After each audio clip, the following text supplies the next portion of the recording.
man, I don't think that I have friends like that where they're like, would you write us a book? Well, yes, of course. Let me have a bit of time and get a book back to you. Welcome back to the BaptiCatholic Show. This is a little bit different segment here for us. We are doing something new. Trying something out. Yeah. You might notice that we are not in our fancy schmancy studio. Yeah, great cabinets behind us. Yeah. This time it's a bookshelf. Bookshelf, yeah. Or should I say this is our library? Yeah, it's not. It's our living It's a room. bookshelf in the living room. We have a bookshelf. But it's a different location because this is in a different vibe. We decided we wanted to do like book reviews. One of our You didn't ask for it, but you're going to get it. right / book club. Yeah. Yeah. See what the demand is. Right. It's really for us. It's fine. So we decided as part of our New Year's resolutions that one of our goals for the year was to read a book together as a couple, one a month. And we have. We have. One. We've done one. So I'm pretty sure we've closed that resolution out. Just check. We're done. Yeah. No, it's every month, though. Yeah, every month. Okay. So we did that. And this past month in January, we decided to read Life of the Beloved. As you can tell, based on this bookshelf, we have a lot of books. Now, that doesn't immediately imply that we read a lot of books, because you might be under the impression that that is the case, but not always. People who read a lot of books don't make resolutions to read books. They just do. So, they're like, yeah, I'll just continue to do that. What I do, what I normally do. Right. We all know how to do that. Yeah. Especially as a couple. Yeah. So, in one of the homilies, one of our priests actually brought up this book, Life of the Beloved by Henri Nouwen. And funny enough, I happened to know that we already have 2 copies of that book, because I don't have a clue where the first copy came from, but the second one I remember buying, and then it came in and I went to put it on the shelf, as you do. And lo and behold, it went right with its mate. Yeah. So we really didn't have an excuse not to read this book. Right. Okay. So, yeah, that's how this came to be. And we're excited for, just doing that together. So the way that we've been doing that is to, in the evenings, not every evening, just when we're, we've read a chapter or two and have some time, we have a drink. Cheers. Yeah. Today we have some Woodford Reserve whiskey sours. It's very Kentucky. And we have a drink and we discuss. And I've really enjoyed this book. I feel like we've both gotten a lot out of it. I think it's sparked a lot of really good conversation for us. Yeah. So let's dive in. So for those of you that don't know, this book, Henri Nouwen wrote it essentially to a friend of his who was a secular Jew, to like tell or answer the question, what is life in the spirit? Right. He asked his friend, I think his name was, at least in the book, he calls him Fred. Yeah. Maybe that's his real name. That is his real name. I looked him up. So Fred asked him to write a book for those of us. Because Fred's a self-defined secular person, right? So he's not a spiritual person. And his friend, so he's like, can you write something about the spiritual life for me and my friends? Yeah. And so Henri Nouwen, who's priest, father Henri Nouwen, who's one of the, even the book says, one of the great spiritual writers of our day. He taught at Harvard, Yale, Notre Dame. So the first part of the book kind of tells you about their relationship, without giving too much away. And there'll be a little bit spoilers. Yeah, FYI. I don't think this book's been around a while. If you haven't read it, that's on you. Okay? And me, because I just now read it. Well, but also it's not like, I don't know, Gone Girl, where we're telling you the ending or anything. It's not a mystery, right? Exactly. So anyway, so the whole premise is, this is the book that he writes for his friend and his secular friends, which I'm like, man, I don't think that I have friends like that where they're like, would you write us a book? Well, yes, of course. Let me have a bit of time and get a book back to you. I feel I'll just text you. I feel like your friends would be like, hey, We don't need a book. could you recommend a book maybe? No. Let me write this for you. You definitely want me to write this for you. Maybe just no. Anyway. Once upon a time. Yeah. But the book is called Life of the Beloved. And so it's all about being the beloved, as in that each of us is the beloved of God. And that in this world, it is really difficult to hear that we are the beloved and to take ownership of that being, really. And when we were reading it, it reminded me so much when our oldest son was little, like fresh born. I remember making the comment, I just want him to hear and know every day of his life that I love him. Mm-hmm. Yeah. That was just really important to me. From my own background, like I had not heard that and I had not known that every day of my life. And I wanted him to know that in a different way and to hear that in a different way. Even when they're toddlers and they're driving crazy, to know like, so often, even our youngest now, who's still in that kind of wild phase, I'll like bear hug him and be like, I love you. You're driving me crazy, but I love you. And I just think that is what God wants. Yeah. Every day for us to hear and know that we are loved. Right. And this world that we live in is so hard to hear that over. So hard to hear that you are loved. I love you. But it's all around us if you're willing to look and search for it.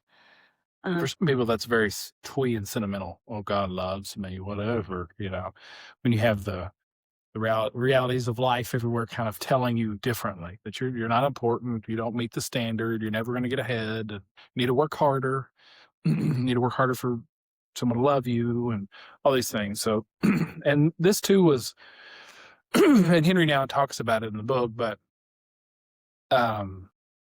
it brings me back to the baptism of the Lord, right? So the scene where Jesus submits to baptism, even though John the Baptist, his cousin, protests, said, Lord, I should be baptized by you, and you're coming to me. And he says, let it be done to fulfill all righteousness. And he's baptized, and the Spirit comes down upon him, and you hear the voice from heaven that says, this is my beloved Son, of whom I am well pleased. And I remember, I don't know, it may have been since becoming Catholic that I heard someone say, it was a priest or somebody else say, substitute your own name in there for Jesus, that, you are his beloved Son in whom he is well pleased, or you are his beloved daughter in whom he is well pleased. I remember that having an impact in my life. Like, oof, okay, yeah, that's right. Because I think, and this is something that Father Nouwen talks about, we kind of get in a trap, whether we're a secular person or we're a religious person. And sometimes it can be more pernicious at times as a religious person to think, I am unworthy of love. I don't measure up. Man, I am so acutely aware of my sins and my shortcomings, and that I haven't gotten to where to do everything I want to do, to be everything I want to be. And he's inviting us in this book to slow down and recognize that we are the beloved. And if we work out of that belovedness, then we're going to be a blessing and to other people and so on. So it was a pretty powerful book. I also liked it because it's a challenge. I would assume, especially to a priest as well, to, okay, write something for us, right?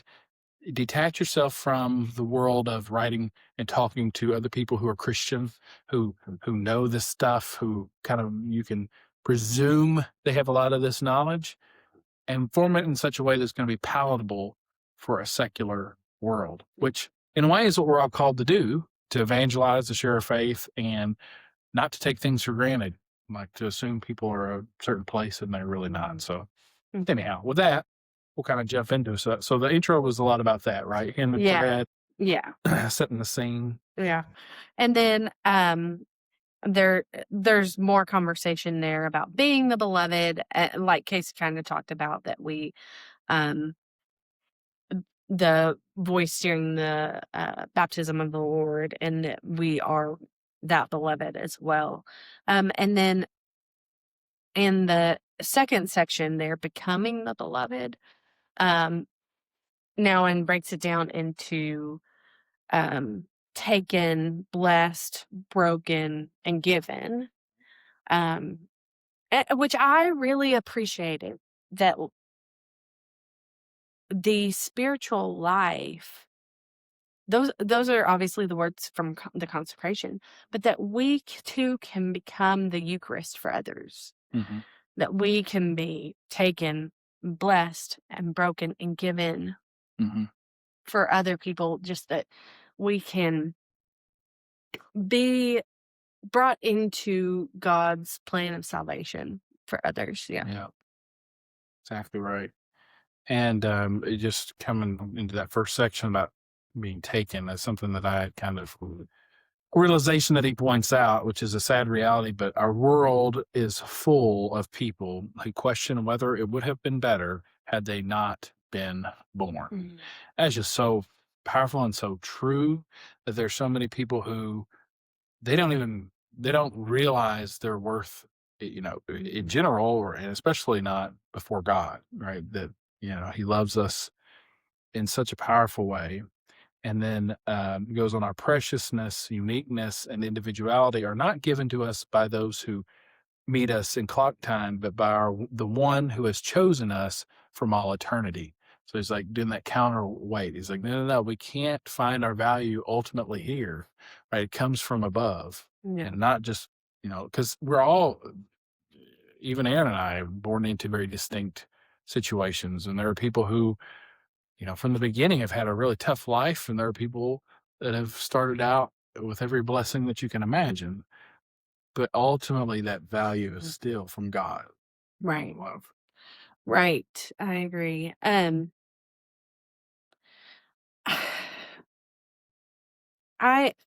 in the next section on blessed too, um, I really it gave me a lot of pause.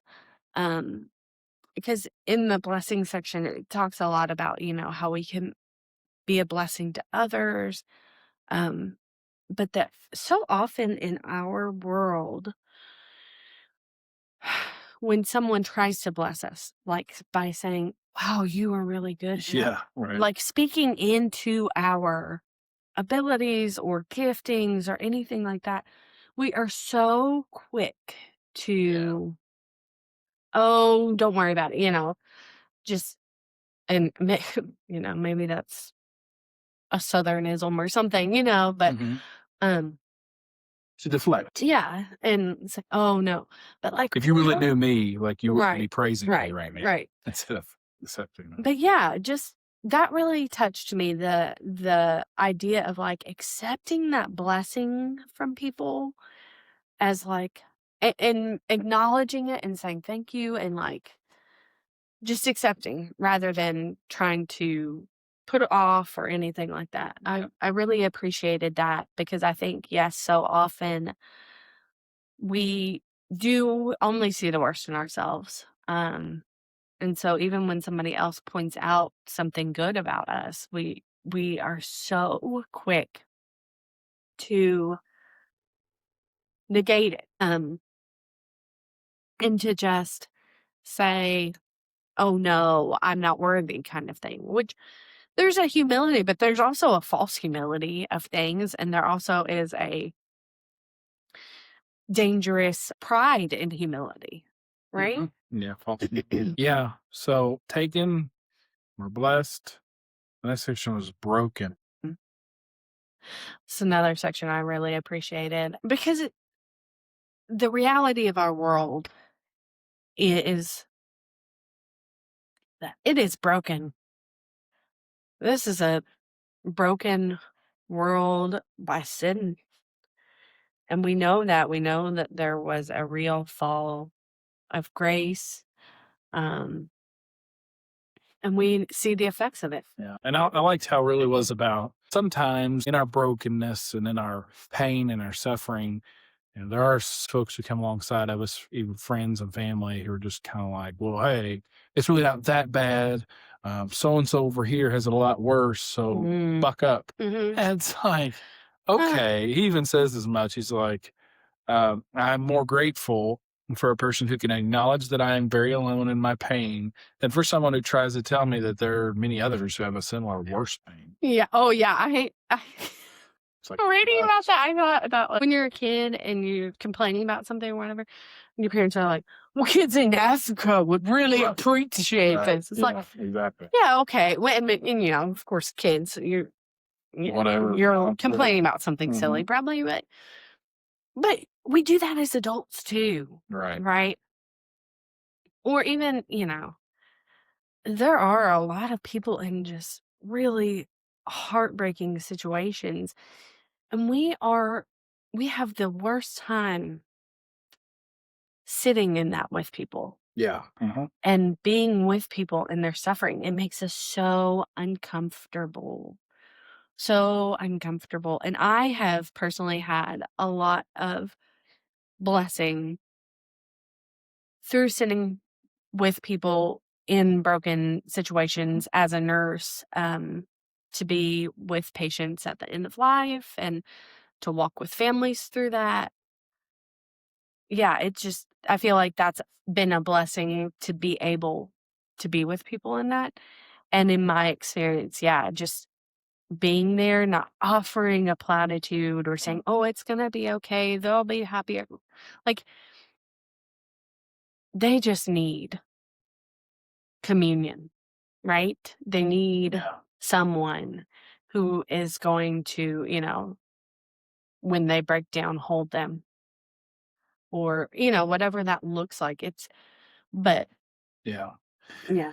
He talks about, with that, really stepping into the pain is, and he talks about befriending it and putting it under the blessing is his words, and befriending it being to walk towards it, not in out of I just enjoy the pain kind of a way, but to not avoid it. Yeah. Right. And it even says, attempting to avoid, this is a great quote, attempting to avoid, repress, or escape the pain is like cutting off a limb that could be healed with proper attention. Yeah. And so you're kind of spiting yourself doing that. And so doing that and then putting it under the blessing. Right. Like, right. Really, looking for where you can change your mindset about it. Where you can say, gosh, this is hard.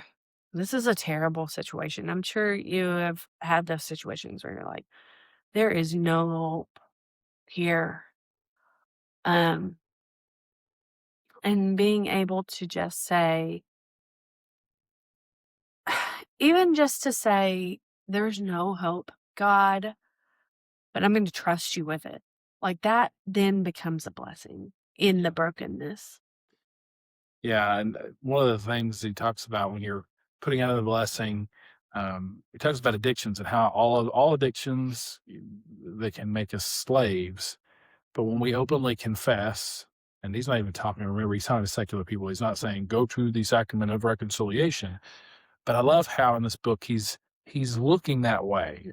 So he's leading you there without you really even understanding that's where he's leading you.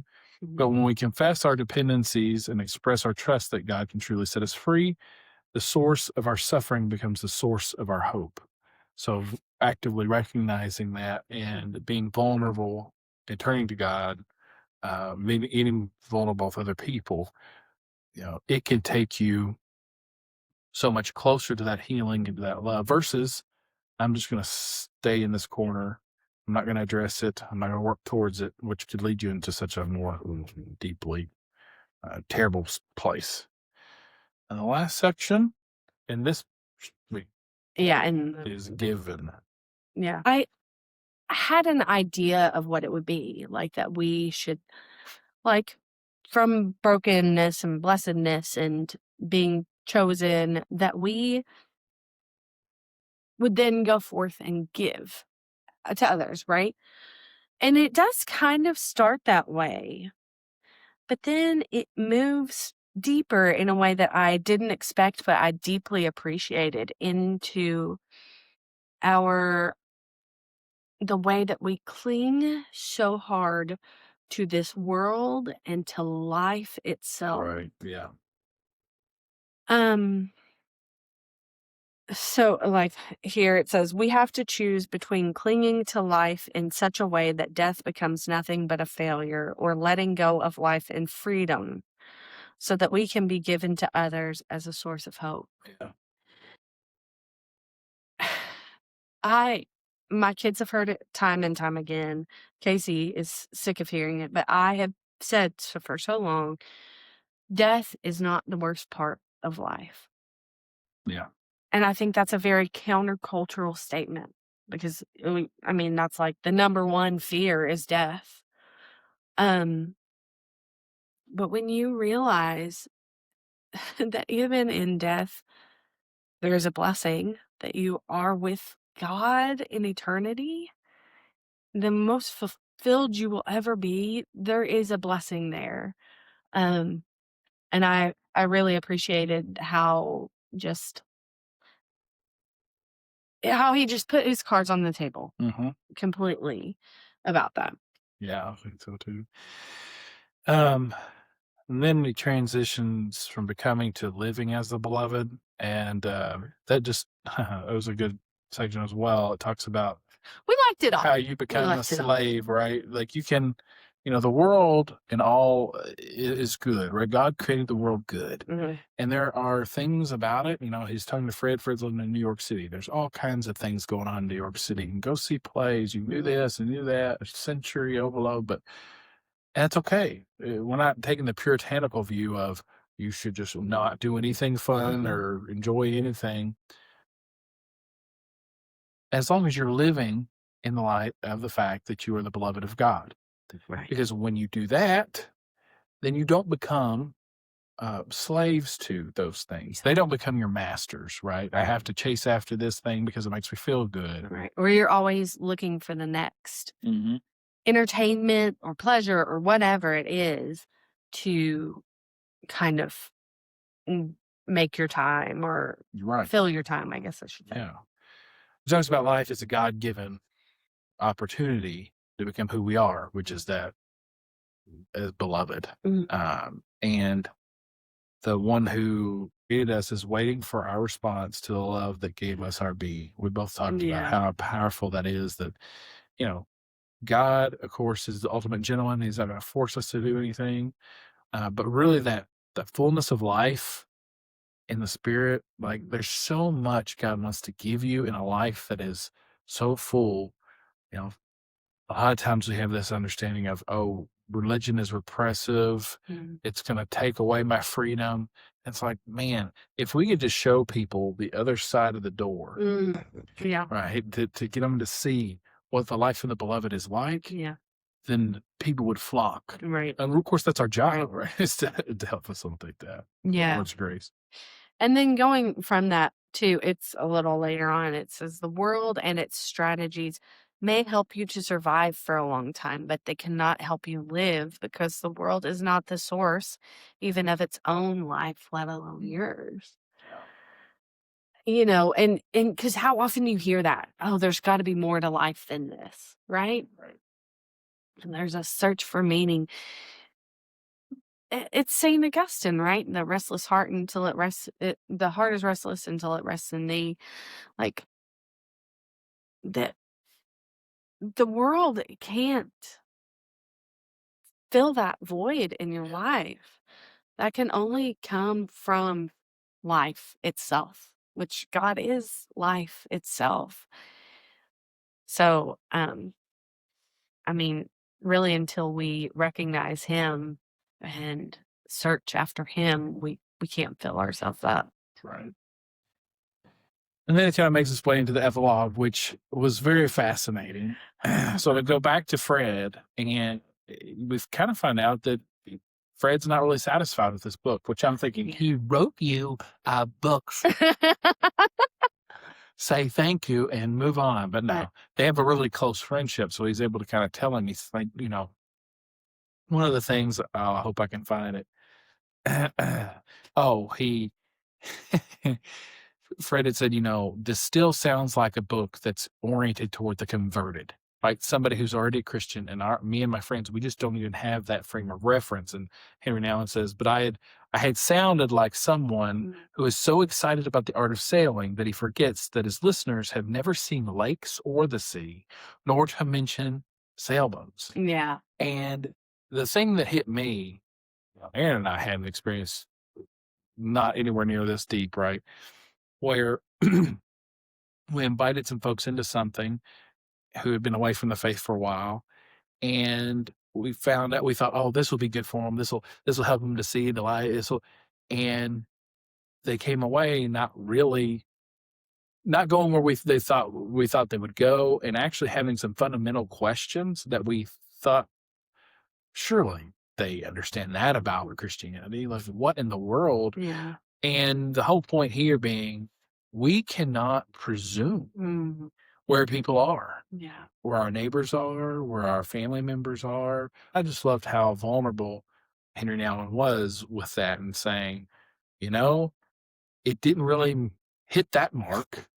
But of course, then he found a new audience. Yeah. Folks like us, who need to be reminded as followers of Christ that we are the beloved. So it was very vulnerable. Like, if I had written this book, I feel like I probably wouldn't have put that part in there. I'm like, well, there you go. Life of the beloved. This is how you do it. The end. Fred came back and dissed it and be like, oh, well, the end. So yeah, probably wouldn't have put the epilogue. Yeah. But that was great, though. I think it's very instructive. Yes. This wasn't a failure. It just didn't hit where he thought it was going to hit. But even that was a lesson. Like, where the work we have to do. And this was written in the 90s? Like, come give me a break. That times 10, and that's where we are now. Yeah, the secular world has taken a lot more ground, I think. Yeah, I agree. Yeah, so, I mean, I definitely recommend it. Like you said, I don't know. There's parts of it, though, too, that I think a secular person could appreciate. Sure, There was a lot of conversation that I think they would identify with. I felt like that Fred, based on the comments that Henry shares in there, it's like he wanted proof of God. And I think that's obviously not what the point of the book was, right? It's not the Summa arguing all that. You can find proof, but until you're willing to take that step of faith to trust it, it doesn't really matter how much proof somebody offers you. Right. Yeah. So, great book. I thought it was a good read. Thanks to our priest, Father John, for the recommendation. And next month, here we go. We've got Forming Families, Forming Saints. Ironically, a book given to us by our priest, Father John. And we've had it for a little bit, sitting on a side table, as you do with books, we only have one of these currently. We may end up with two. But it's all about forming your family in the faith. And we really decided to do it next because there was a man that came up to Casey and the kids at daily mass, and he wanted to give us a second copy. And Casey didn't take it. We could have had to already, really. Could have had 2 free copies. It was a beautiful experience because this gentleman, he came up to me, he grabbed me by the arm. He has grown-up children at this point, he's older than we are, and he was saying, you need to read this book because, my kids are grown up now. And he saw our kids there, and he said, we made a mistake of not praying enough in front of them, or he said something to that degree. And now I think maybe 2 out of 3 of them don't practice the faith. And you could just, in his face and in his sincerity, you could sense the pain there and the weight and the desire, to share with others. Like, don't make that mistake. Yeah. Right. While you have your children, form them in the ways of the Lord, and be open about the faith and have discussions about it. And you can't control the outcome, but you can Nurture. provide, the opportunities while they're still around. So it'll be, I'm excited about that read. And doing this will keep our feet to the fire as far as actually reading. Forcing us. Yeah. So we hope you found this version of the podcast, this episode, Fun. enjoyable. Yeah. Hope you'll grab a book, grab Henri Nouwen's book, The Life of the Beloved. Yeah.